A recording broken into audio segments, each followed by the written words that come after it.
Hello everybody, welcome back to my channel Books with Meena. I'm Meena and today I have a recommendation list for all of you. So this recommendation list is of books where the couples don't get together by the end of the book. And I decided to do this video because Valentine's Day is coming around and I thought I would do a romance recommendation video, but then I haven't really read a lot of books in that genre. So I thought, why not make this type of a recommendation list where basically it's the opposite of romance because the couple does not get together by the end of the book.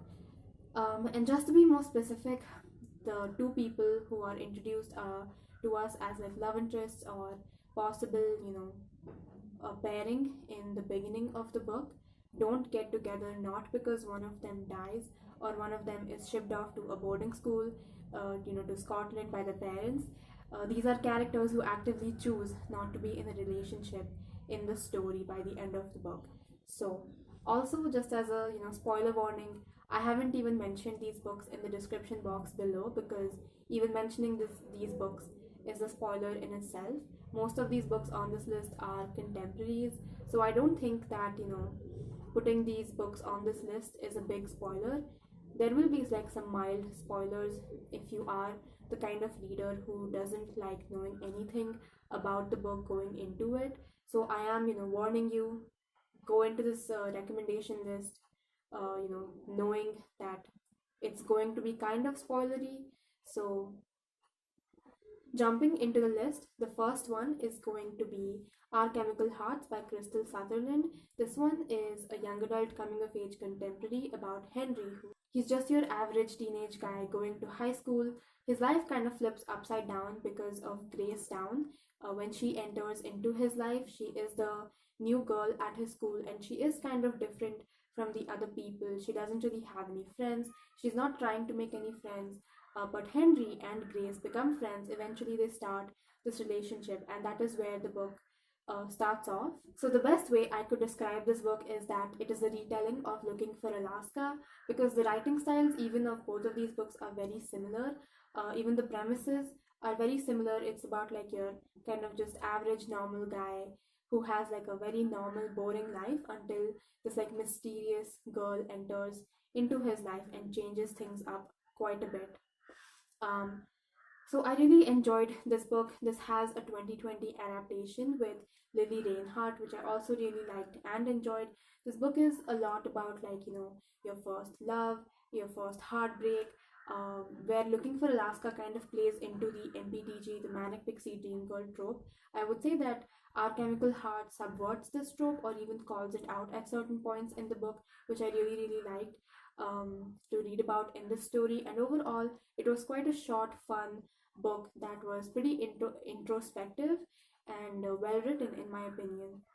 Next, I'm going to be recommending It Only Happens in the Movies by Holly Bourne.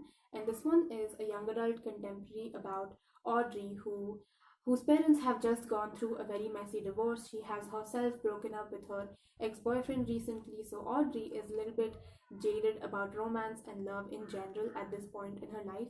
She is in high school, so she decides to start this project in her class that break down the tropes and cliches that take place in rom-coms and just in movies in general. Um, so this book focuses on like dysfunctional families. It focuses a lot on movies and their tropes, how they tend to depict romance and certain types of characters, how these things can be toxic and shouldn't, really be emulated in real life. I really liked this book. It had its like fun, light-hearted moments, and those were balanced out by some other more heavy, darker, emotional moments in the book. Next would be Am I Normal Yet, which is another book by the same author, Holly Bourne. And this one is also young adult coming of age contemporary about Evie who has OCD. So this one focuses more on mental illness, and this also focuses a little bit more on girl gangs and friendship groups because this is the first book in your Spinster Club series, and the Spinster Club is this group of three girls who are best friends and they meet every week to talk about topics that they are passionate about. And this book, again, like her other Holly Bourne books, focus a lot on female friendships, feminism, coming of age aspects in contemporaries, all of these things. And this one focuses a little bit more on mental illness and how that tends to affect a person and the people around them. So, just as a side note, I would say that both the love interests in It Only Happens in the Movies and Am I Normal Yet are kind of like your typical bad boys. And usually in a lot of fiction, bad boys have like two types of arcs in stories. So the first one would be where they get a redemption arc. They change for the girl because she is so special. They become better by the end of the book. And the second type of arc would be where the bad boy is a complete douchebag. Everyone hates him. The book especially hates him. And I think that Holly Bond in both of her books took a very nuanced or more balanced take on this type of character where he has some good qualities and he has some bad qualities, and just because he has some good qualities to him doesn't excuse his bad behavior or bad decisions that he makes. So I really appreciated that aspect of these books. Next is going to be Frankly in Love by David Yoon. This one is also young adult contemporary, and it is about Frank Lee, who is Korean American. His parents want him to date a Korean girl, but Frank Lee has a crush on a white girl in his school. So he starts dating her, but also starts fake dating his Korean friend Joy to please his parents. And that's where this book starts off. This obviously has discussions of race, racism, identity pertaining to race, racial diaspora, a lot of things, regarding Frank Lee's Korean American identity. And just overall, this is a coming of age story, so it has other aspects of friendship, family, romance, all of these things happening. And I will say that the romance in this book felt a little weak. There is a love triangle happening in this book, and the two love interests felt a little interchangeable and not as fleshed out in this story. I do think that the romance was used as a vehicle in this book to portray and discuss the themes and topics that were discussed in this book. But overall, I really enjoyed this book, and I do think that it is a good book and people should read it. Next is going to be a little bit of a lame recommendation.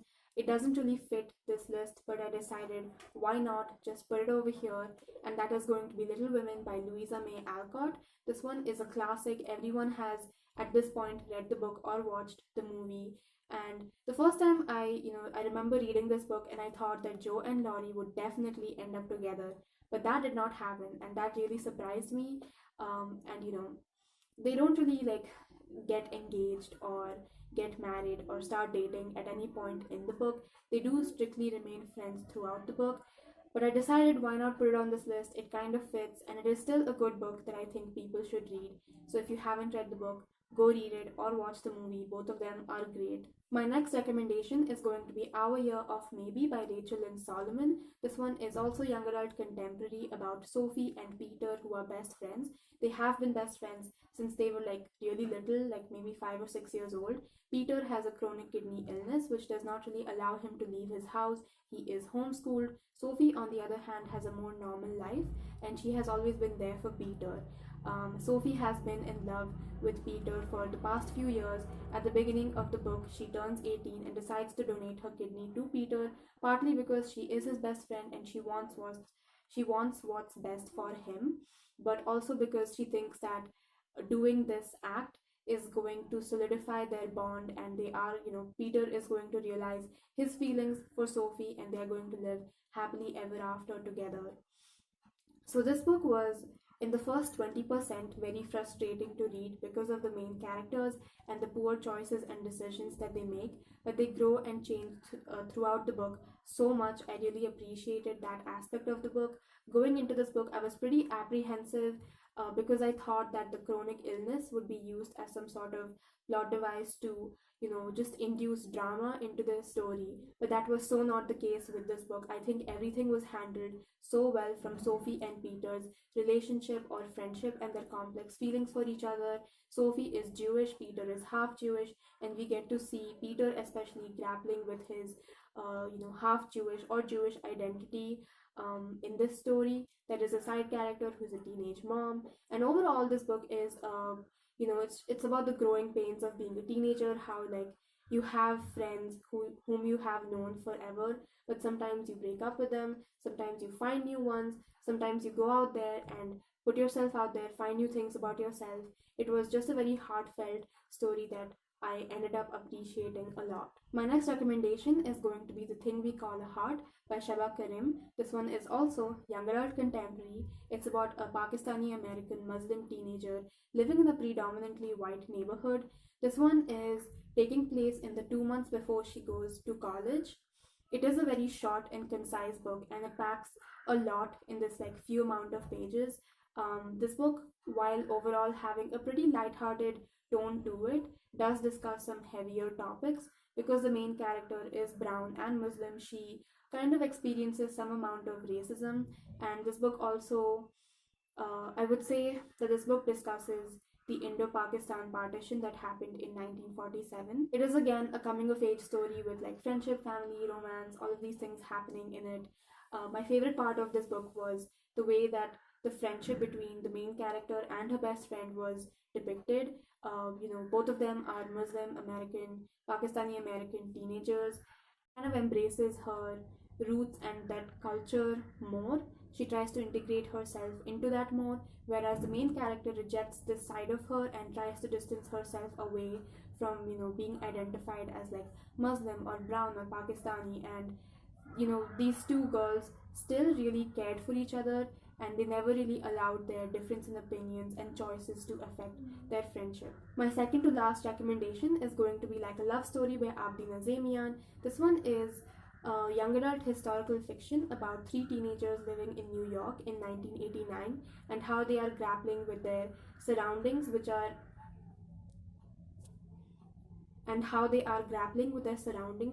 not the most accepting. We also have the AIDS crisis going on in New York, in America at this point of time. So the first main character is Reza, who is Iranian. He is a gay guy and he is closeted. The second main character is Art, who is a white guy. He is gay. He's out and open. The third main character is Julie, who is a white plus-size girl who is into fashion and designing clothes. This book was just very powerful, emotional, impactful. We have, the main characters navigating New York City during the 1980s when the world wasn't as accepting. At this point, there's really not much I can say about this book that hasn't already been said. It is an amazing book. I think that everyone should go read it, and if you haven't read it, I totally recommend this book to everyone. Ending this video on a more positive or light-hearted note, I have the last book recommendation. This one is I See London, I See France, and I don't remember the author's name, but this one is a cute summer YA contemporary about these two best friends, Sydney and Leela, who decide to take this 4-week vacation trip to Europe. And this one is, for the most part, it's pretty fun, lighthearted. There are a lot of hijinks and fun adventures happening in this book with the two best friends traveling to different countries in Europe. But it does get a bit more serious at some points because the main character's mom is agoraphobic, yes. And the main character, Sydney, has had to take care of her mom since a very young age. At the heart of the story is the friendship between Leela and Sydney, who have known each other for quite some time, and they do care for each other a lot, but you get to see how they both can get on each other's nerves because they have different personalities, and their choices tend to grate on the other person's nerve. And I thought that this depiction of friendship in general was quite relatable and pretty true to life. There is a romance in this book, even though it is not the main focus, and I thought the way it was handled or dealt with was pretty cute, but at the same time, things were kind of left up in the air at the end of the book, and that was also pretty realistic because the love interest and the main character meet in a vacation type scenario. And that is it for my recommendation list. I am not even sure who is watching this video at this point. I hope that you got something out of this video and you enjoyed it, and that's it. Goodbye.